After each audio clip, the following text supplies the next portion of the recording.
Hey, what's up? Zach here with Phil again. Another Yo. discussion. Um, uh, yeah, and we are both members of the Libertarian Party, as we've been saying. We met through the Libertarian Party, and we're here to talk about right now the state of the Libertarian Party, what the party is like right now, what it's going through, and what's been happening. So, I'm gonna have Phil start us off on this topic. So go ahead, Phil. State of the Libertarian Party. Yeah, hey everyone. Let's start with the new chair. I don't have much on it, but I'll provide an outline. And the LP National has a new chair. Check him out. Uh, I'm part of the Bitcoin caucus. It's the only caucus I'm a part of right now, representing Ohio in there. Yeah, and we're meeting in Valley View on March 15th at a gun range, shooting range. We have some new political directors up top for the state. That's all I can think of off the top of my head, but I'm in the discussions right now. Yeah. So basically this new guy let me look this guy up. I forget his name. The new chair. I know a little bit about him. He's on the Libertarian Wiki, LP Wiki, whatever it's called, the Libertarian Party Wiki site. Calpedia? Alpedia. Yeah. Yeah, the last one resigned. Oh yeah, that was Angela McCurdle. Correct. Under some fire right now, but I think to me, her good outweighed her bad. But that was not the party sentiment, at least here. Yeah. So this guy's name is Stephen Nikela. Nikela. Yeah, he basically he owns some franchises down in the Florida Keys. If you've heard of like Key West, the little islands at the bottom of Florida. He owns some Wendy's franchises over there. He owns a movie theater, some stuff like that. So he's a businessman, and I've heard him described as for the Mises Caucus. We'll get to that in a second, but for the Mises Caucus people, and in terms of everyone else, I've heard this. I've heard this called a draw. No, neither side wins.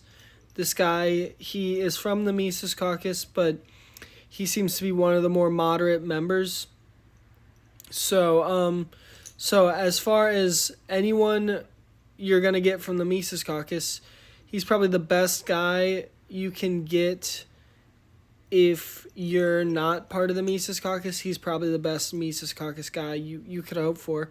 But yeah, so Phil, what do you think? Just to turn gears a little bit, I've been getting communications from the party. Just want to let that be known. Libertarians stand for freedom in all aspects of life, including health freedom. And that's why we're excited to announce that the Libertarian Party will be attending the National Health Federation's 70th Anniversary Conference in Dallas, Texas, March 14th through 16th. Just got that. That's big. Libertarian members receive free basic admission. Contact us for more information about that. I'm going to keep going. Some of the other communications from the party that's going out. This is from National, so anyone, this is for everyone, not just us here. Party of principle, help us spread the message of our mission. So the big question is, what is a libertarian? Okay. Now you have the perfect place, the perfect people, curious people, coworkers, family members. Hit us up to learn about the mission. We can go into detail as much as you need. Libertarianmission.com is a good place, as well as the LP you were referring to. Yeah. So basically, the Libertarian Party has gone through some changes recently, and it's going through some more changes. Basically, there was the rise of the Mises Caucus, which many of its opponents will claim that it's an alt-right organization. I see the connection. Um, I'm personally not a member of the Mises Caucus. Phil here is a member of the Bitcoin Caucus, and I was a member of the Classical Liberal Caucus, but I might join the Radical Caucus. Those are the two in my mind right now. But the Radical Caucus is more of what I believe, but the Classical Liberal Caucus has the best Libertarian Party Discord server that I've ever been in. Very active. Yeah, very active, very active. Yeah. But so I'm not in the Mises Caucus. I know some Mises Caucus types through Discord. They can be a little rough around the edges, a little offensive. Definitely they can be. But I get along with mostly the left libertarians in the party, the social libertarians, some of them may be still conservative on economics, but the socially progressive types, and the LP Alliance is a group of caucuses that are not the Mises Caucus, basically trying to restore that aspect of libertarianism front and center to the party, because the Mises Caucus basically a lot of them wanted to take the Libertarian Party and use it to endorse Donald Trump, actually. So there's a whole inner battle, but I was telling Phil, joining this party, I never expected there to be so much inner party drama, so much inner drama inside this party. I want to promote things from the party out into the world. I don't want to be insulated. Yeah, exactly. So what do you think, Phil? I think you made a great point there. We have the communications, and for the people that don't, stuff like this, it's just getting it out. We're doing our part for the party. Come on. Yeah. Great job. So yeah, I rambled on a little bit there, but your support is crucial, everyone. Yeah. It's very, very crucial. So Phil doesn't mind McCurdle though. McCurdle is from the Mises Caucus. So Phil, can you give your opinion about Angela McCurdle, the former chair of the Libertarian Party? Yeah.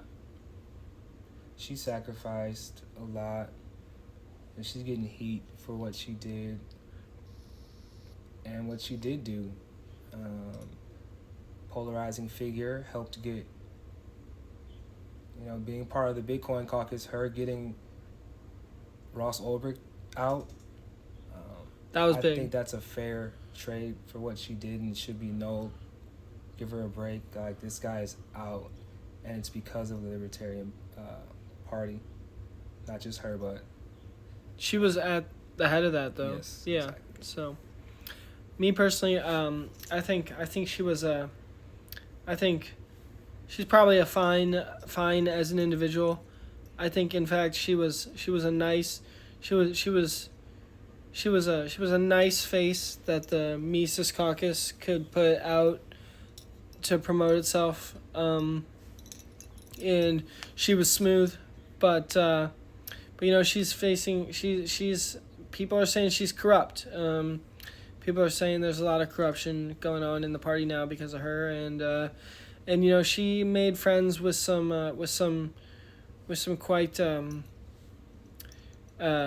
offensive figures. You have the whole Libertarian Party of New Hampshire Twitter account. That's pretty bad. Debacle, stuff like that going on. So yeah, me and Phil have differing opinions, I guess, on it, but I mean, like I was saying, everyone is an individual, and the world thrives on people having different opinions. If everyone was the same, life would be very dull, and Shitty. yeah. So, but Phil's not a member of the Mises Caucus either. So there you go. Focused on freedom from the economic point of view, Bitcoin, everything, and how it all ties in, Ross Ulbricht. And Angela was in Bitcoin Magazine, so there's a place in my heart for Bitcoiners that get it and are willing to learn. But a little more communications for you guys and gals. Project Decentralized Revolution. Defend, secure, expand. Okay? And run locally. Libertarians believe in freedom, but freedom is not self-sustaining. If we don't defend it, secure it, and expand it, we'll lose it. For far too long, we focus on spreading ideas without gaining ground, and we're starting to gain ground. Yeah. People are seeing the problems with the duopoly. You have figures like Andrew Yang, who are popularizing. Phil and I are both fans of Andrew Yang. Shout out to the Forward Party. Yeah, the Yang Gang and the Forward Party. Yeah, for sure. We support that. We're fans. Phil is a former member of the Forward Party. Yeah. So you had a popular. Well, he wasn't super popular, but you had a notable Democratic primary contender who basically quit the bullshit, and now he's fighting for true Yang? systemic change. Yeah, Yang. So Right choice voting. yeah. So talk about your experience with the Forward Party and in that part of your life, and a little bit about that. So I left. I didn't officially ever sign, but I left. They weren't moving fast enough. They were accelerating hard. I'm running into a lot in different spaces, but the beauty about I found a home where I can express myself, and people express themselves back. The Forward Party might just be a little too new. Still getting our shit together, basically. Yeah, we are too. However, we have documented history, just crazy, organized history, and we all believe in that. That, like the founder of the Libertarian Party, I'm learning more about him this week. Yeah, so the Libertarian Party was actually founded. I did some research. The Libertarian Party was founded in the 1970s, and the very first thing they said was that they were against the Vietnam War and they were against the draft. That was their very first policy, and it was started. If you think about this, libertarians typically more conservative-minded people. Actually, most libertarians that you meet, maybe not always the ones that are in the actual Libertarian Party, but libertarians are pretty more right-wing on economics often, and Nixon was running the war at the time, and so you had the old right, as they say, these conservative-minded folks who were still anti-war, who did not like the type of conservative that Nixon was. So they started the Libertarian Party, and that's how we got where we are. And then, of course, even before that, you had libertarian socialism, which goes back to the 1800s. And that's where I feel my niche is, the libertarian socialism aspects, which is why I'm also a member of DSA. Phil was a member of the Forward Party. I was a member of DSA, still am, but see, DSA is it's a big tent organization of all socialists, and so you run into a lot of Marxist-Leninist types, Soviet Russia, Stalin, Mao, things of that nature, and I've never believed in that. I don't understand why anyone would believe in that. That's a whole another thing, but I have always been on the libertarian side of things. I've always been on the libertarian side of the political compass, whether it be left or right, but I am left-wing, and I think that libertarian unity is far more preferable to uniting with people who support the likes of Joseph Stalin and things of that nature. So, yeah. It's very good, very informative. Can you tell us about your syndicates or the Oh yeah, so or the diagram we did? yeah, so I'll talk about this article I wrote for the LP Alliance. Actually, the LP Alliance, that it's like a caucus of caucuses. It's a group of caucuses trying to restore the image of the party. I would say to pre-Mises caucus sort of things, and I've written a couple articles for them, and on their blog sort of thing called The Torch. And one of the articles I wrote is called An Anarchist Safety Net. And I basically talk about how a way you could set up a sort of safety net type system without a state is you could have these cooperatives, right? And cooperatives are businesses, but you could provide services with you could provide basic services with cooperatives, and you can control it democratically still, even if you don't have a government through because that's how cooperatives are structured, basically democratically, and you could so you could have this free market on a global scale. Basically, is what would be amazing. Actually, a free market of cooperatives, and then in your local area, sort of, you have what I would call a commune, which is where all the cooperatives in your local area would gather for community-wide decisions. So the cooperatives would be tied together locally by the communes. Now these cooperatives can be part of separate communes, so the same cooperative can exist in different communes, but you're going to have different what I called syndicates, which would be the representatives of that cooperative in that commune, basically, and this can all operate on a market. It's all voluntary. So the point is that you can provide services in a free market way through cooperatives, and it can still be democratic, and you can have still have local control, but you can do it through voluntary organizations like communes, syndicates, cooperatives, and just basically a democracy without a state, as I